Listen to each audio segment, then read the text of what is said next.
कहते हैं एक बेटी 10 पुत्रों के समान होती है, 10 बेटों के बराबर एक बेटी होती है। यदि भगवान ने आपको पुत्री दी है तो भगवान का धन्यवाद किया करो। जिसके घर में बेटी जन्म ले ले तो पिता को 3 संकटों से बचाकर रखती है। पहला, पिता अपनी बेटी के साथ में बैठकर भोजन करता है तो उस पिता की कभी अकाल मृत्यु नहीं होती, उसको अकाल मृत्यु से हमेशा सुरक्षित करके रखती है। और दूसरा, जिस घर में बेटी जन्म ले ले तो जन्म लेने के उपरांत ही वो अपने पिता की दरिद्रता का हरण कर लेती है, उस घर में दरिद्रता नहीं होती जिस घर में बेटी जन्म ले ले। और तीसरा, यदि आपके घर में बेटी ने जन्म लिया है तो जन्म के उपरांत ही वो अपने पिता की आयु की वृद्धि करती है। कौन सा सपना किसी को नहीं बताना चाहिए? अगर सपनों में आपको ऐसी चीज दिखाई दे रही है तो ऐसे सपने किसी को नहीं बताना चाहिए, वह आपका कितना भी खास क्यों ना हो। अगर आप बता देंगे तो उसका प्रभाव कम हो जाएगा, फिर आपको वह सपना शुभ फल नहीं देगा। तो आइए जानते हैं, अगर सपने में यह चीज दिखाई दे तो किसी को भी ना बताएं। इससे पहले माता रानी जो कोई भी आपके चरणों में लाइक एवं सब्सक्राइब समर्पित करें, उसके घर कभी सुख समृद्धि और वैभव की कमी नहीं होने देना। चलो जानते हैं, सपने में चांदी भरा कलश देखना शुभ होता है। हालांकि स्वप्न शास्त्र में बताया गया है कि इस सपने के बारे में किसी के सामने भी बात नहीं करनी चाहिए। स्वप्न शास्त्र में बताया गया है कि सपने में चांदी का कलश नजर आने से उज्जवल भविष्य का संकेत मिलता है। कई लोग सपने में खुद की या अपने किसी करीबी की मौत देखते हैं। इसका मतलब होता है कि आपके सभी संकट दूर होने वाले हैं।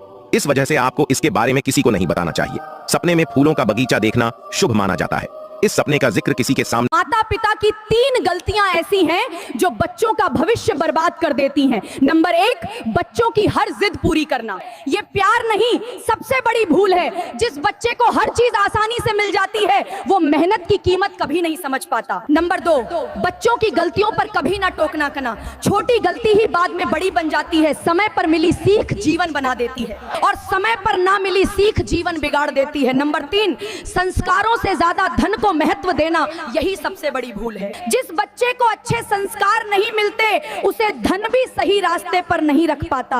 याद रखना भक्तों, बच्चों के लिए सबसे बड़ी विरासत धन नहीं, अच्छे संस्कार हैं।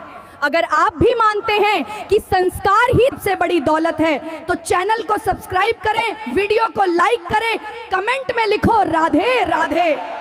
बस पोछा लगाने के पानी में डालें ये 3 चीजें, होने लगेगी घर में सुख शांति और धन की वर्षा। वास्तुशास्त्र के अनुसार घर में पोछा लगाते वक्त बाल्टी में इन 3 चीजों में से कोई एक चीज डालकर पोछा लगाने से घर में सुख समृद्धि का वास होने लगता है। चलिए जानते हैं कौन सी चीज है। इससे पहले है माता रानी जो भी कोई वीडियो को लाइक, शेयर और सब्सक्राइब करे और कमेंट में अपनी मनोकामना लिखे, उसकी सभी मनोकामना अवश्य पूरी कर देना। पहली चीज है नमक, खासकर समुद्री नमक। इसे पोछे के पानी में मिलाने से नकारात्मक ऊर्जा दूर होती है और घर में सकारात्मक ऊर्जा बढ़ती है। दूसरी चीज है नींबू का रस। ये घर में मौजूद नकारात्मक शक्तियों को खत्म कर शांति और सुख समृद्धि लाता है। तीसरी चीज है कपूर। इसके इस्तेमाल से वास्तु दोष खत्म होता है और घर में देवी लक्ष्मी का वास होता है। सुबह उठते ही ना देखें ये 3 चीजें, नहीं तो हो जाएगा पूरा दिन खराब। तीसरे नंबर वाला तो गलती से भी नहीं देखना, जिसको लगभग हर इंसान देखता है।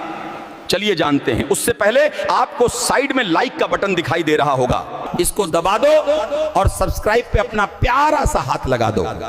सबसे पहला तो आपको कभी भी सुबह उठते ही आईना नहीं देखना चाहिए, बल्कि अपने दोनों हाथों की हथेलियों को देखना शुभ माना जाता है। दूसरा, सुबह उठते ही बंद घड़ी, गंदे बर्तन और अपनी परछाई, शास्त्रों के अनुसार इनको देखना जीवन में परेशानियों को दावत देना है। नंबर 3 है जो कि सबसे खतरनाक माना गया है, वो है मोबाइल फोन। तो माफ कर देना, मगर इन 2 लोगों को कभी माफ मत करना। नंबर 1, जिसको आपने अपना माना और उसने आपका भरोसा तोड़ दिया, आपके साथ छल किया, आपको ठेस पहुंचाई। नंबर 2, आपकी अच्छाई को हमेशा उसने कमजोरी समझा।